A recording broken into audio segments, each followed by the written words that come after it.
What's good? It's your boy Jerome from JeromeWilderFitness.com.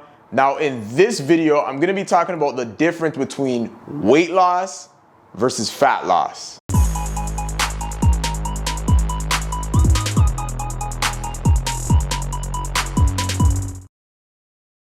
Alright, let's get into the video.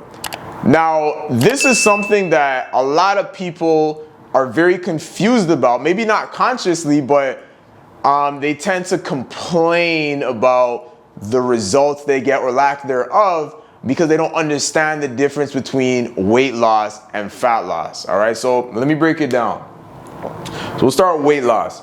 So weight consists of, many different variables like muscle, water, fat, bone, mineral. All of those things contribute to the weight of your body, right? So a lot of times when we set these goals to get in shape, lose weight, we put stock in all three of these things here, right? The muscle, these are the macro weight variables, but we put too much stock in these, right?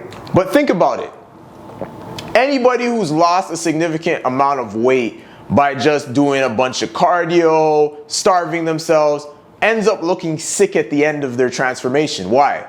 Because they've lost muscle, water, so they're looking depleted. Yeah, they lost some fat, but at a high cost, because now you lose the muscle that can keep you tight, that can make you look strong, feel strong, actually be strong. You don't want that for the sake of a number on the scale.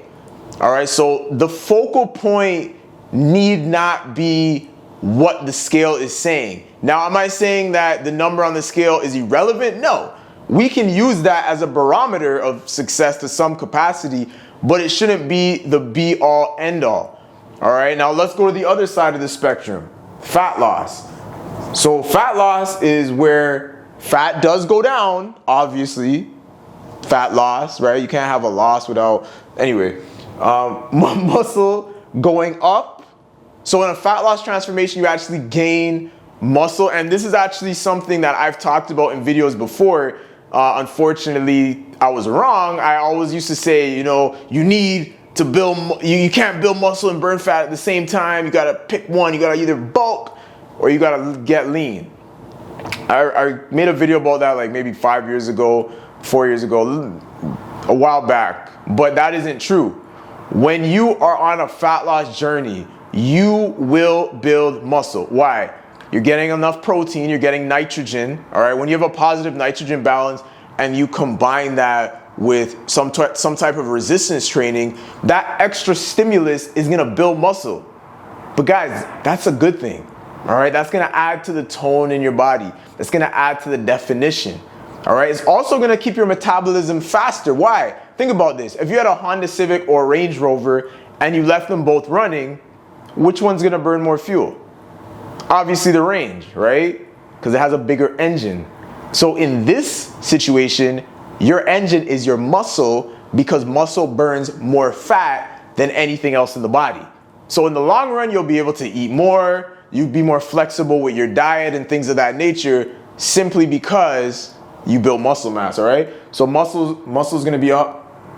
Water's gonna fluctuate.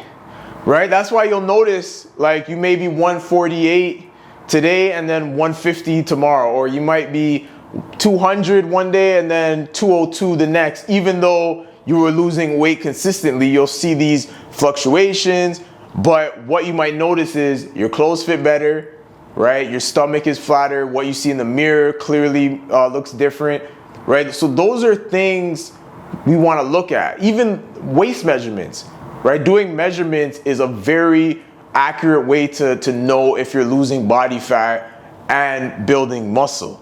Okay, so don't be alarmed because the weight's going up and down and that type of stuff is happening. Be positive, be optimistic, and understand that that's not the only way to measure your success. Take pictures. I have the people in my program, the ladies, the men, and people in general, taking pictures because that gives you a better depiction of what's really happening. All right, this is so vital, especially because the way we're set up we are set up for growth. We're set up mentally to become better and better, right? You look at nature, trees, and things of that nature, plants, they're always growing. There's no cap. They're just growing. They're going through divine laws, following them because they got no will, no soul. They just do it, right? So humans innately, we want to do the same. So we get frustrated, especially when on a journey where, you know, you're thinking it's supposed to work and you're seeing things fluctuate, all right? That doesn't mean it's not working, all right? That just means that these variables are playing a role in the number. All right, so just so you guys have a clear-cut understanding of what to expect, I shouldn't say an understanding, but like more so what expectations you guys should have for fat loss, you should understand that your body's only gonna get rid of 1 to 2 pounds of fat per week. That's it. Anything more than that you lose is a bonus. All right, just like, you know, in the beginning, I know you can relate to this. You may have lost a bunch of weight and we're like, oh wow, this is amazing. Maybe you lost 20 pounds in a month, 15 pounds in a month, you know, 10 pounds in a month, whatever it may be. And you thought that it was gonna keep happening, right? But to your disappointment, the next month, you lost like 4 pounds, right? 6 pounds maybe.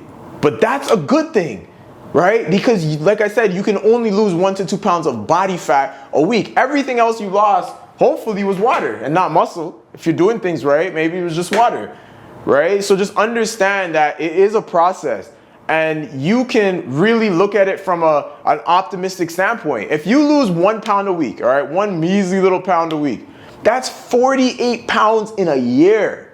That's a whole new you, all right? And this isn't just gonna be, this is gonna be losing 48 pounds, but then you building some muscle, right? Who are you gonna be by the beginning of the next year? It's gonna be a new me who this? January 1st. You're not gonna be saying Happy New Year, you're gonna be saying Happy New Me. Right? Because you've paced yourself, you followed the old adage, slow and steady wins the race. All right? As cliche as that is, it remains to be true, all right? Now, if you like this video, please drop a like, leave a comment below, and subscribe so you can spread the message of good health and fitness, all right? Peace.